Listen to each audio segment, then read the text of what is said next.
you've been following the build on this MGC, I mean, build, that's a bit grand, recommissioning, you might have heard me mention a couple times about some of the paperwork that's with the car, which is like nothing I've ever seen. The car was sold to the original owner who worked at British Leyland, and this came under the management purchase plan, I think is what they called it. And part of that was that they had to keep a record of the car and feed it back to the company as and when required. I'm assuming they got quite a good deal on the cars because the records that have been kept are phenomenal. We'll check them out.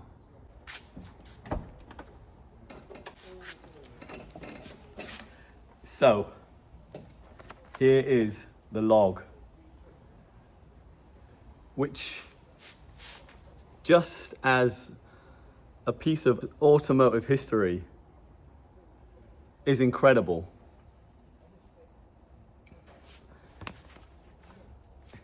Every fill-up is detailed with the date, the mileage on the speedo, how many gallons he put in, a cumulative gallon column, what type of petrol, and any special notes. He clearly favored BP. It was probably the one nearest his house, to be fair. But there are a few Shell in there. Couple of Esso, not many. One National, one Fina. No Sainsbury's. No Asda. Times change. But yeah, it's amazing. He's noted some Red X. He was a big fan of Red X. Within the first week, he put 6 shots in, 970 miles. A couple days later, he put another 6 shots. A few days after that, 8. Week later, 9. So it was pretty regular, and it continues. My favorite entry on this log has got to be on the 28th of August. So car, he's barely had it a month. He stuck 5,001 miles on it. Fair play. 214 cumulative gallons. We don't need that information, I don't think.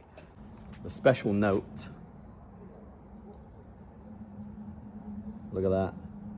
125 miles per hour reached at 5,250 RPM. On a private road, of course. But it goes on. So that's just sheet 1. Then there's sheet 2, sheet 3. He gets to the bottom of sheet 4. I don't know if he doesn't have any more paper or figures. He's done enough to warrant his discount. It finishes on the 8th of June, 1970. Car isn't a year old yet. 31,856 miles, which I think is 1969 to be putting in that kind of mileage. When was the M1 opened? Around that time? Not far off, right? He chucked 1,340 gallons of fuel through its carburetors. It's a phenomenal piece of motoring history. And it doesn't even end there. This little binder, again, look at that. That is so cool. This could absolutely be displayed in a museum, Haynes, wherever. And each of these is a little service record that details oil changes and other brake fluid, all that kind of stuff. And there's a ton of it. But the really cool thing, and in particular for this car, is the letter that's attached. So this is from British Leyland, confirms the management car plan and the owner as a participant, explains to them how they need to feed back information, which, let's face it, he has done. But there's another little form behind it on the handover of the car Quality and Reliability Report. Applicable to Austin, Morris, Wolseley, Riley, MG, and Vanden Pla vehicles. That's some names. So yeah, it's got the owner's name. He worked in finance at Longbridge. Acquired the car on the 24th of July, which ties up with the log. And it shows the chassis number and the commission number of this 6-cylinder motor. And that all ties up with what is under the bonnet here. So yeah, this is that car with a slightly different registration, which it has had for a number of years. The car came into its current ownership in 1990, and in 1986, it had some quite significant works at Paul Matty Sports Cars, 12 Old Birmingham Road, Bromsgrove, Worcestershire. You don't need to know that, but the reason I'm telling you that is because if you go to 12 Old Birmingham Road, Bromsgrove, Worcestershire today, you will find Paul Matty Sports Cars, which in itself is a very cool thing. But this one, the car is in great shape. The engine is in fantastic order. There's no rust. It's a great, great example. And I think for the most part, it's thanks to these guys, because you can't read that. I can barely read it with the hand written, but throughout these notes, you can pick up parts. You can pick up things that they've done with regards to the engine. They did some body work. We have noticed evidence of paint. It's a great job, but it has had some paint.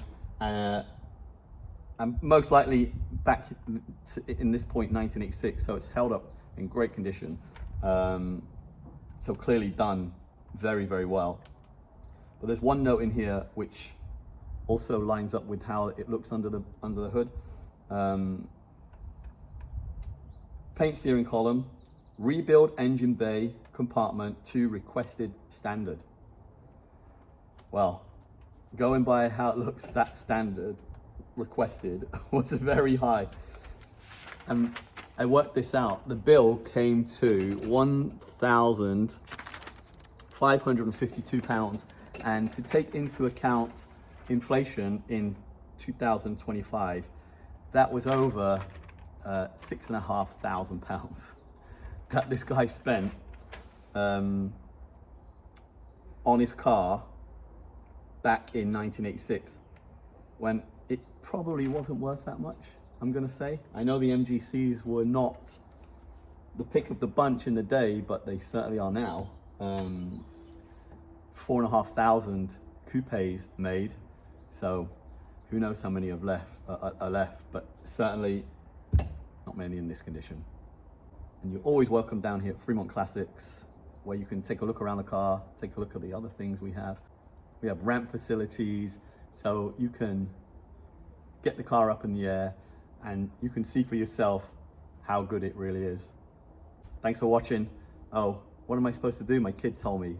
Smash the like and subscribe. I don't know, man. It's a new world to me. Thanks. You put down the phone. You've nowhere to go. Get back on the road. Yeah, it's so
weak and defeated, it's all that you needed though, to find a new home, to find a new home where flowers grow.